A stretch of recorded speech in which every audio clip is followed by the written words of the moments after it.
Hey, you're gonna be alright, 'cause you're on your way to brighter days. You're gonna be alright.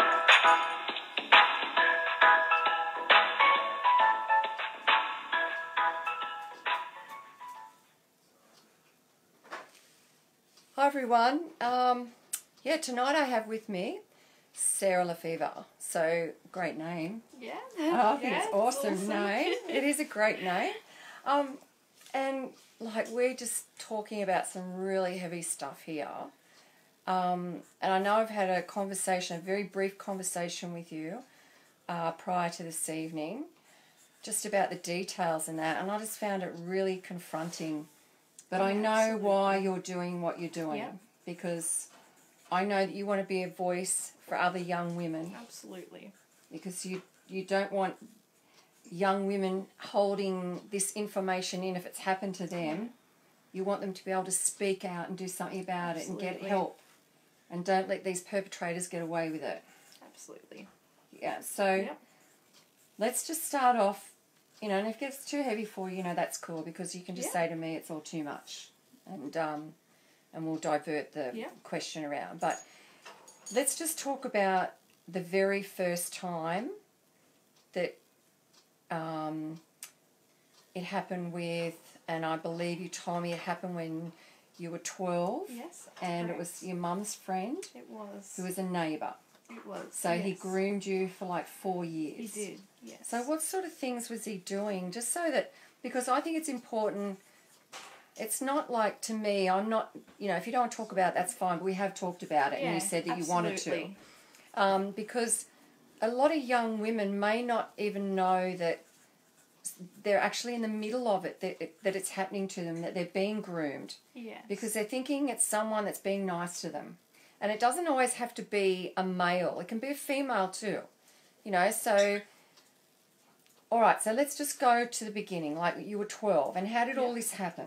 So all this basically happened when I was 12 years of age. So my mother was having troubles with her car one day, and a gentleman from down the road come in and helped her out, moved the car because got it just on the edge of the street, and it's obviously stopped working. So he came over and helped us push the car back into our yard. And ever since then, my mother basically, become friends with him. And I was in early stages of year 7 at the time, so I was 12 years of age. And I thought, it's okay, he's just a friend. And he just started to drink with my mother, stay Friday nights, have a bit of alcohol, listen to music. We'd have a little fire in the yard, and it was all okay. And there was one night where he stayed in the lounge, and we were watching a movie, and I fell asleep laying on the floor because we had a little mattress. I fell asleep watching a movie, and my mum just went to bed. And he slept in the lounge, and one night I felt him basically on top of me, and he basically wrapped his legs around my legs, couldn't move. He put his hands over my mouth and prevented me from screaming, and started touching me, and I just started trashing. Eventually got away from him and just went into my room, sat in the corner, and was just shaking. Like, I couldn't believe that somebody would do that. So did you know, like, you knew that was wrong? I knew that was wrong, yes. Yeah. So did you, like, what was your next move? Did you think to tell your mum, or? He followed me into the room and kind of cornered me, and my door didn't have a lock on it, and basically he said to me, if you tell anyone, I'm gonna kill you. And from that stage onwards, I was really, fearful. This continued on for 4 years. And so for 4 years, like, how often over 4 years? Like, it probably happened over about 30 times. He just, whenever he wanted to, he'd come in. And was he married or anything? He married, he had a wife. Yeah. And as, bizarre as this sounds, his wife was a high school teacher. So it's, really, really wrong. So so you would have been nearly 16. Yes. And then how did it like come to that stage? Did you actually tell your mum, or I never told my mum, no. did you tell anyone? I told I told police. Obviously, I was then taken from there to the hospital and put in there for some time in the hospital. And then while they were trying to figure out what to do, they eventually removed me from my mother's care because my mother was single at the time because my father broke up with my mother when I was 6. So I then went to my father's place, which from there I stayed with my lovely grandparents. So, yeah. So you lived with your grandparents I after do. that? Yeah. So you do? I still do. Oh, Yeah. that's beautiful. How old are you now? Yeah, I'm 18 years of age. 18. Like, this is Yeah. so brave to do this. At 18, it's just amazing that you wanted to. Absolutely. And I know that because we came down here we interviewed Joe, and I know you were here helping, and Yes. we kind of started talking, and then it led to this. And, Yeah. you know, I just think you're the most amazing. You're a warrior. Like, you're just amazing to Yeah, want to help other absolutely. young women. Absolutely. Because it didn't stop at that, did it? What happened Didn't next? stop at that. So when I was moved after I was, of course, the first incident, I was put into my father's care. My father, his girlfriend had a party one night on a property, and it was one of her relatives that decided one night he was going to come up behind me and start rubbing his hands up the back of my shirt and, you know, touching me and basically groping me. It was so, you know, inappropriate. It was... And especially after what you've gone through. Yeah. So how old were you then? I was 16. 16. And, Yes. well, you know, I would think that you'd be highly sensitive because of what had Yeah. happened previously. I was. To be honest, it really kind of, you know, as soon as that sensation happened, emotionally I started feeling just really, you know, Back to where it just happened back before. to where it happened, and I'm just like, how could this happen a second time, you know, like, I'm supposed to be protected, you know, and, yeah. So what happened there? Did you tell someone, or... I didn't tell anyone, no, because I thought, oh, maybe he just had a bit too much to drink, which was kind of my initial thought. And then about a year later after that, I found out that he had been caught with the police for having child porn on his computer, and he was Oh. charged. Oh, dear. And didn't something happen to him? Yeah, so when he was charged by police, his wife told him to go to Sydney, you know, for a bit of a holiday. And he didn't quite make it fully to Sydney, and he ended up committing suicide. Dear. There's so much tragedy, like in is. your life at such a young age too. Yeah, absolutely. And then it didn't stop there, did it? It didn't stop there, no. So earlier on this year, at the age of 18 that I am currently, I had some friends which they had known me since I was a teeny weeny little, you know, younger one. And, you know, I've always looked up to them. They've been absolutely lovely people. Grandparents have been really, you know, good friends with them. And basically, I went riding with these people. And when you say riding, we're talking motorcycles. Yeah, motorcycle riding. So, as you can see by the Yeah. patches, you know, like, that's so yeah, cool. yeah. So I went motorbike riding with them and met one of their friends. So he was Vietnam, you know, did the war, went to Vietnam, fought, everything like that. So How old was he? He would be in his 60s, so Right. probably 65. Yeah. So 1951 he was born, so around about 65. So my mind's obviously a bit blank. Probably not doing the maths right, but anyway. That's okay, you're doing really well, Oh, darling. Yeah, so basically went riding, we met him, and I thought, well, you know, he's alright, you know, we're having a good yarn.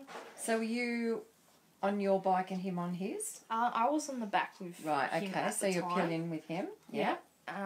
You know, had known You know, I trusted that their friends were okay. Yeah.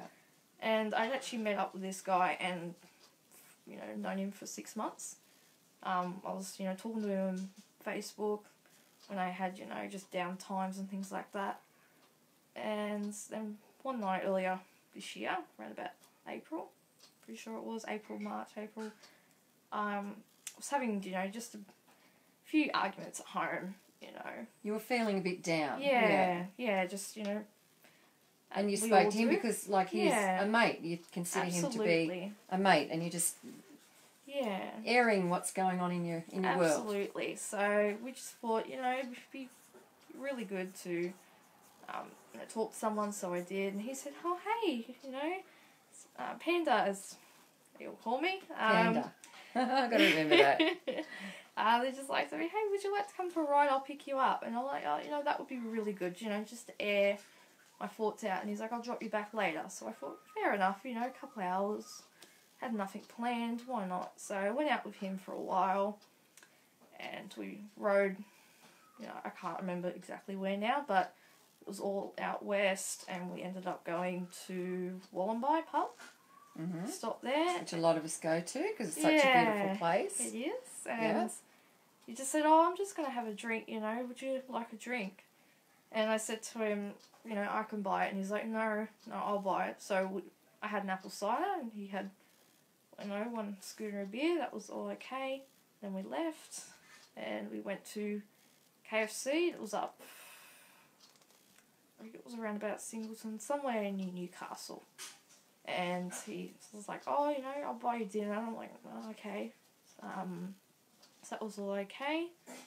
And then we rode back from there, and we went to a Rimba service station where we got fuel, and he said to me, "Oh, my kids are down, would you like to meet them?" And I'm like, "Well, you know, that'd be lovely." So you'd spoken about him before, about his kids? Did you know that he had children? Didn't know that he had children, but my friends had said that he had children, so he didn't directly tell me, but yeah, so I thought, well, why not, you know? So we went to his place, and I thought it was very unusual that he put his bike away and then come inside. Considering he was going to take you me home. home that night. And I was like, hang on a sec. Wait, what's going on? And did you say that to him, or did you think that? That's exactly what I thought. So you were thinking about that. Yeah. So you're already thinking that things are not safe. And it's really important too, because, you know, we get these feelings, and, you know, you've got to trust those inner feelings. And, you know, if your tummy tells you, or wherever it feels strange, like, listen to your intuition. And you had that moment where your intuition was telling you something's not right. Yeah, absolutely. So you've gone inside, like, he's put the bike away. And so I sat in the lounge, and his 2 kids were, you know, cooking, and that was all okay. Were they older kids? They were older. They probably would have been in their maybe 20s, or late 20s, and that was all okay. And then he said to me, "Oh, come in my room, you know, have a look at my knife collection." And knife collection? Yeah, and he had mentioned at the pub to a couple of guys that he had guns as well. I never saw the guns, but the knives were enough to make me feel very uncomfortable. So went in there and saw all the knives, and I was like, I'm pretty sure some of them are illegal, but anyway. And then after that, I was sort of, because the safe was right beside the bed, he grabbed my arm and kind of threw me onto the bed and started, you know, pulling my clothes off, and he ended up raping me and sexually assaulting me. He used all these weird, you know, things, like he had choked me with this leather collar, put leather straps and tied my hands around my back with leather cuffs, and yeah, it was just horrible. Absolutely. Could you scream? I couldn't scream because he put like a gag around my mouth, so I couldn't scream. So his children are out there in the kitchen cooking and having a nice time, and all this is happening in the room. Yeah. So how long do you think you were in there for? Probably maybe 12 hours. When he tried to, when he tried to go to sleep, I tried to, like, kind of, like, creep over, and every time I would try to move over, he grabbed my hair and he yanked me back. And he was like to me, "Bitch, you're not going anywhere." And I'm like, okay. Had you sent, like, prior to that, had you sent a text message or something to a friend? Or something? When I first got there, I sent a text message to, like, the friends who were obviously friends with him, and said, I just... Something's not right.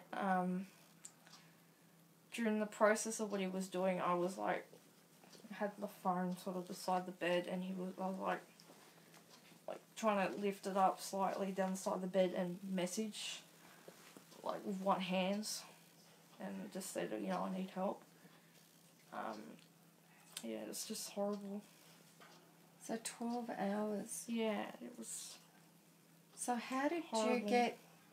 How did it get to the stage where, like, you got away from him? Basically, they messaged me back and said that they called the police, so they knew where I was, because I activated a tracking thing on my phone, so it sent a ping. And thank God for that. I said to him, I nagged him probably about 12 times and said, "Look, I have to work this afternoon. I need to go home." And he's just like, "Well, you're going to stay here for a week?" And I'm like, "No." A week? Yeah, and I said, "No, I need to go home, Don't have my medication with me that I've got to regularly take for, migraines and things like that. So I need to, get home." And I tried to say, I'm meeting up with friends after work, so, they're all going to expect me there, and if I'm not there, they're going to know something's happened. So did you think, like, talking to him and saying that helped you get away from that situation? Well, he eventually turned around and said, "Well, I guess I'm going to have to drive you back." And then he stopped at the carry-on. He went in his ute, and we stopped at the carry-on servo in the back estate there. And I just said to him, "Look, I got to go to the bathroom." I had my bike helmet with me at the time, my gloves. I left that in the ute. I just took my phone, which was in my pocket anyway, a jacket, and just ran into the bathroom and said, and just, like, locked it, and just, like, called police, and they come from there and arrested him and took me to the hospital. And how long were you in hospital for? I was probably in hospital for about 6 hours. They had to do all the, forensic examinations and everything like that. Wow, it's a pretty horrible story, isn't it? It is, yeah. And so you've got through that, and, well, I mean, you're still going through it, really, aren't you? Yeah, I mean, forgot to mention it before, but my first abuser also, which is the first one I was initially talking about, he not only, over that 4 years did what he did, but he also, like, held guns to my head. He used to carry chains in his pocket that he hit me with on occasions. He drugged me with ecstasy, which he grabbed my hair and forced down my throat. He used to have also, like, these needles, and he'd, like, stab me with needles, which is why I'm so scared of needles now. Even just, vaccinations, I get really just out of it, like, aggressive, I guess. And that was the neighbour that helped your mum with the car. Absolutely. So it just got that, like, for 4 years, and he held a gun to your head too, I think, yeah? He did. And said if you told anyone that he was going to kill you and your family. Yeah. So, and that's what happens, isn't it? They get you so scared that you just don't want to tell anyone, because they usually do threaten your loved ones. Yeah, absolutely. So, at any time did you think, I'm just going to go and tell the police? Or were you just that scared? I was kind of just that scared at, that particular age. Because of, everything that he had, like, he had guns, he had knives, he had, obviously illegal drugs that he was forcing down my throat. He forced even straight vodka down my throat at the age of 12. It was just absolutely, terrifying, and So now, like, for you, you'd be getting help, yeah? Absolutely. I mean, I've been, for years seeing a psychologist, which is kind of helped, but now I'm just kind of got to the stage where I'm just like, I need to try to help other people, and that's my way of healing. So you feel, for you, like for your healing process, you want to help other Absolutely. victims or other young women to Absolutely. educate them. Absolutely. So, I don't know how much time we've got left, but if you wanted to say something to these young girls, like, what would it be? Like how, like normally I'd say at the end of the show, like a message of hope for someone watching, but I'm thinking this is all happening it's just so horrific, and it's certainly affecting me as a human and as a woman.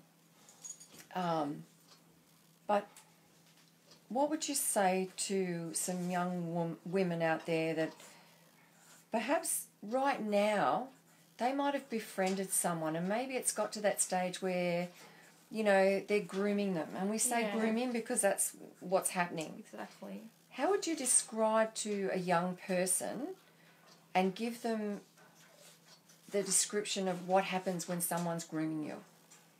Well, basically, there's kind of two ways that could happen. There's one way where they will literally just try to do everything to impress you. And then the other way is they will try to, once again impress you, but there will be a twist to it. So basically, they could be like, oh, we'll do this, but you have to do this, as well, sort of thing. Mm-hmm. So they could do what you want, but then expect something in return. Right. And I know that, you were petrified and that scared that you didn't go to anyone, you didn't seek help. Yeah.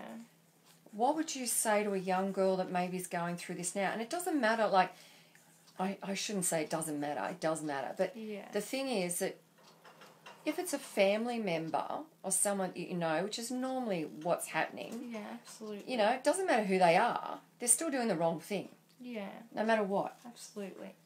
And, I mean, it has to be normally someone that's familiar with you to get that close to you. So, what would you say to a young woman if, just say they're just at that stage now where they feel that maybe someone's being a little over-friendly and maybe, their gut instinct is telling them that it's not right. Yeah. What would you say to a young woman that's just starting to go through that now? My best advice is for one, make sure you meet in a public place. For that person, don't, obviously give them your home address. Be very, obviously, careful with, who you share your personal things to. That's kind of, a major issue, is obviously sharing, your personal life with a stranger. Just basically do the basic precautions, to protect yourself. I mean, this kind of world now is kind of getting, out of hand, where everyone's thinking, oh, this must be the new way of living, but someone has to make a stand to this and, basically say that this is wrong. You shouldn't be forced into doing something that you don't want to do, so... If, I'm just blown away by the whole thing, but how is your life now since you've gone through what you have now? Do you find it really hard to, befriend people? Like if a male shows a little bit of interest?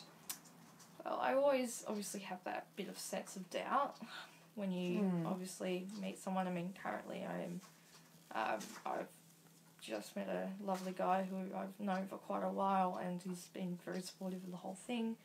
He's obviously going through some issues, and basically I'm there to support him, and he knows, I like to be open about what I've been through, because I feel, you know, not many women would like to disclose that, but, you know, I want to, you know, help people, you know, to say that it's okay, you know, well, it's not okay, but you know what it is, it's okay. You're okay, yeah. We like okay on this show. Yeah, you know, it's okay to talk about it. To talk about it, you know, it shouldn't be such a closed, embarrassing issue, you know. People should respect people. Were you ever embarrassed about the situation? Absolutely not, no. At first, I was kind of embarrassed about it with my family because they weren't very supportive of it, but now I'm just like, look, you know, I'm trying to move on, and yeah, I think they can see that I'm trying to move on, and yeah, so it's...